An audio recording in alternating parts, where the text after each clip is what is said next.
Welcome to Intellings, where we explore and discuss both new and classic nonfiction books, along with their authors, researchers, and experts. We dive into their already published or upcoming work through news, reviews, and interviews. Today, we're talking about The 48 Laws of Power by Robert Greene. This book has been called everything from a modern Machiavellian masterpiece to a manual for manipulation.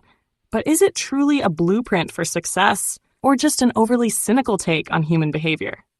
We're going to break it all down: the big ideas, the historical impact, and what readers on Amazon, Goodreads, and major news outlets have to say. Whether you want to sharpen your strategic thinking or just understand how power works in society, this episode is for you. Robert Greene is known for writing about strategy, power, and human nature.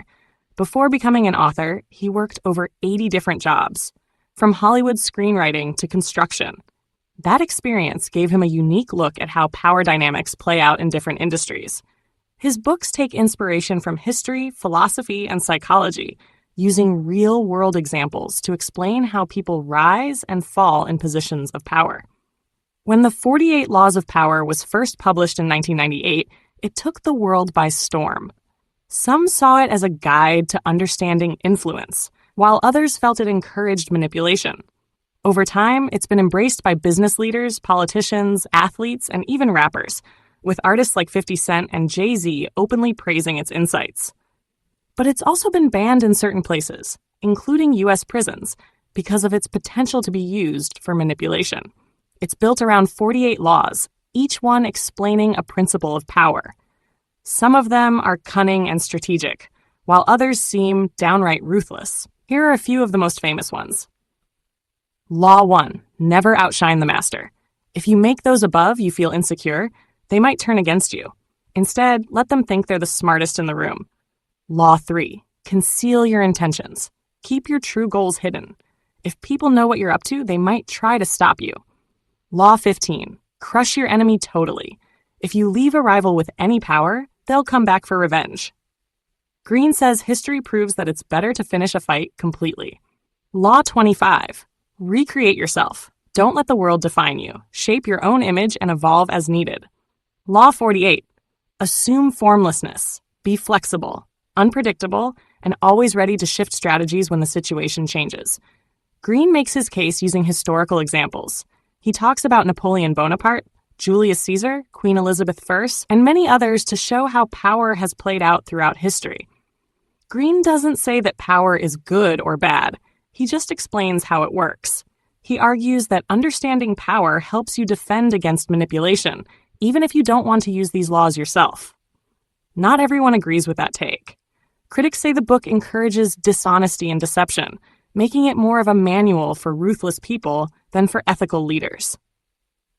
Others believe the strategies might work in politics or business, but they're not ideal for personal relationships where trust is key. On Amazon, The 48 Laws of Power holds a 4.7-star rating, with thousands of reviews praising its insightful lessons and entertaining storytelling. Many readers say it helped them navigate office politics, leadership, and negotiations.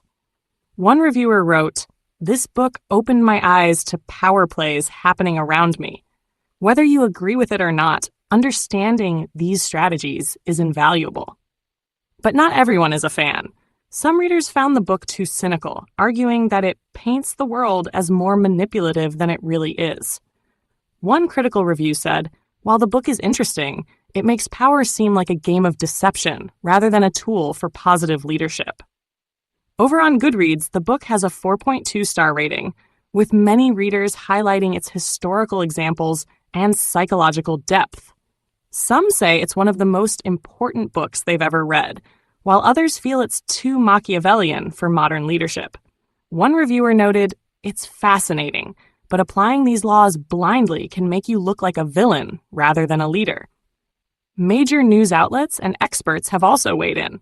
The New York Times described the book as a captivating, amoral handbook for ambitious individuals, while The Guardian called it brilliantly researched but morally unsettling.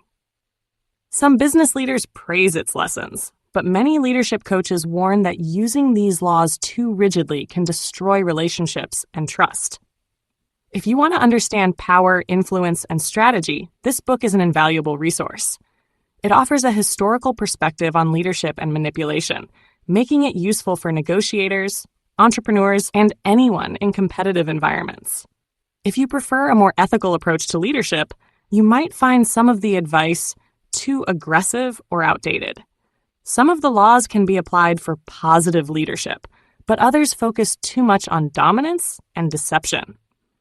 If you're curious about how history's most powerful figures operated, this book is worth reading. But if you're looking for a guide on moral leadership, you might want to pair it with something more balanced, like Simon Sinek's Leaders Eat Last or Dale Carnegie's How to Win Friends and Influence People. That wraps up today's episode. Have you read The 48 Laws of Power? What do you think? Is it a must-read for success or just a manual for manipulation? Let me know your thoughts. Don't forget to subscribe for more book breakdowns and deep dives into strategy, history, and personal development. Until next time, stay sharp, stay strategic, and remember, the best way to navigate power is to understand it.